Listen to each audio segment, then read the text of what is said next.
विद्यार्थी मित्रांनो, आपल्या सर्वांचं सहर्ष स्वागत आहे ज्ञान मुद्रा अकॅडमी या एज्युकेशनल यूट्यूब चॅनलमध्ये. तर पहा, या ठिकाणी आदिवासी विकास विभाग भरती संदर्भातील नवीन अपडेट समोर आलेली आहे आणि ही अपडेट आहे 20 जून 2025 रोजीची. आता या संदर्भात रोज नवीन अपडेट येतच आहेत, कारण की विविध विभागांमध्ये भरती आली होती. आदिवासीचे जसे ठाणे झालं, नागपूर झालं, नाशिक झालं, असे विविध विभाग आहेत. त्या अंतर्गत जाहिराती आल्या होत्या आणि पोस्टही भरपूर होत्या.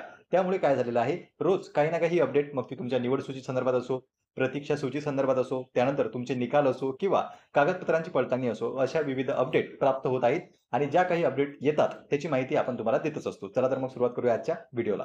त्यापूर्वी तुम्ही जर चॅनलवर पहिल्यांदा आलेले असाल तर चॅनलला सबस्क्राईब करून घ्या, जेणेकरून कोणतीही महत्त्वपूर्ण माहिती किंवा नवीन अपडेट तुमच्याकडून मिस होणार नाही. आणि त्यासोबतच तुम्ही जर आदिवासी विभाग भरतीसाठी अर्ज भरलेला असेल तर कोणत्या पदासाठी तुम्ही अर्ज भरलाय, तुमचे कुठपर्यंतची प्रोसेस झालेली आहे आणि निकाल बाकी आहेत का किंवा कागदपत्रांची पडताळणी बाकी आहे का, ते तुम्ही कमेंट बॉक्समध्ये मेन्शन करा. म्हणजे त्या संदर्भातली अपडेट आपण नेक्स्ट व्हिडिओमध्ये घेऊन येऊ.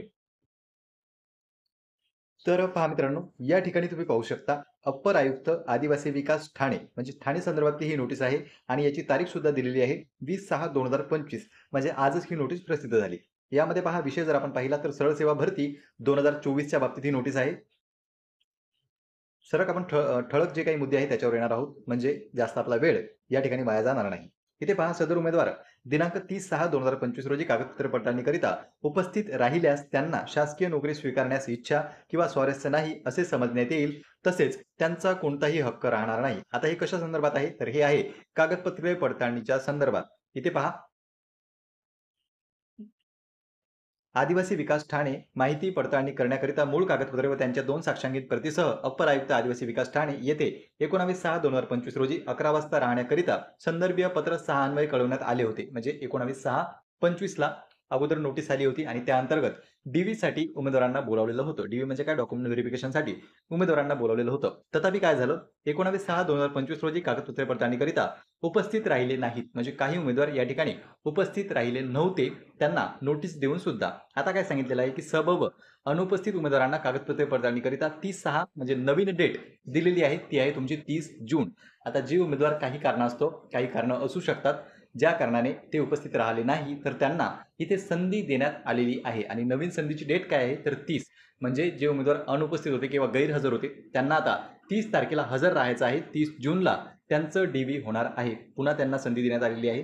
खाली पहा, जर आपण संपूर्ण पीडीएफ पाहण्याचा प्रयत्न केला तर खाली आपल्याला दिसेल की 19/6 यापूर्वी तारीख होती, पण आता नवीन संधी देण्यात आली आणि अंतिम संधी सांगितलेली आहे 30/6/2025. 11 वाजता उपस्थित राहायचं आहे.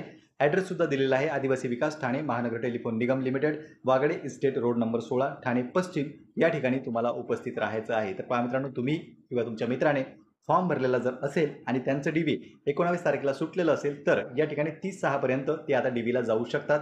30/6 जी आहे ती अंतिम तारीख आहे डीव्हीची. खाली पहा कोणकोणते उमेदवार आहेत, तर 11 नंबरचा गुणवत्ता यादीतील उमेदवार आहे, त्यानंतर 82 क्रमांकाचा आहे आणि 4थ्या क्रमांकाचा आहे. बैठक क्रमांक, त्यांचे नाव, त्यांचा प्रवर्ग, त्यांची जन्मतारीख आणि त्यासोबतच लेखी परीक्षेत त्यांनी मिळवलेले गुण, या सर्वांची माहिती इथे त्यांनी दिलेली आहे. यामध्ये तुम्ही नाव पाहू शकता. तुमच्या ओळखीचे जर कोणी असतील तर त्यांना तुम्ही कळवू शकता. तर पहा मित्रांनो, ही होती महत्त्वपूर्ण अपडेट. आदिवासी विकास विभाग भरती संदर्भातील ज्या काही अपडेटेड आहेत त्याची आपण माहिती तुम्हाला वेळोवेळी देत असतो. या व्यतिरिक्त तुमचे आणखी काही प्रश्न असतील, डाऊट्स असतील तर तुम्ही ते बिंदासपणे कमेंट सेक्शनमध्ये मेन्शन करू शकता. आणि ज्या काही छोट्या मोठ्या अपडेट्स आहेत त्या तुम्हाला टेलिग्रामच्या माध्यमातून प्राप्त होत असतात, ज्याची लिंक डिस्क्रिप्शन बॉक्समध्ये मिळून जाईल. म्हणून तुम्ही जर छोट्या मोठ्या अपडेट्स तुम्हाला हव्या असतील तर तुम्ही टेलिग्रामला जॉईन होऊ शकता. लिंक जी आहे ती डिस्क्रिप्शन बॉक्समध्ये मिळून जाईल. तुमचे काही प्रश्न असतील, डाऊट्स असतील तर तुम्ही बिंदासपणे कमेंट सेक्शनमध्ये कमेंट करा. नेक्स्ट व्हिडिओ आपण तुमच्या प्रश्नांवरच घेऊन येणार आहोत. चला तर मित्रांनो, या ठिकाणी आपण थांबूया.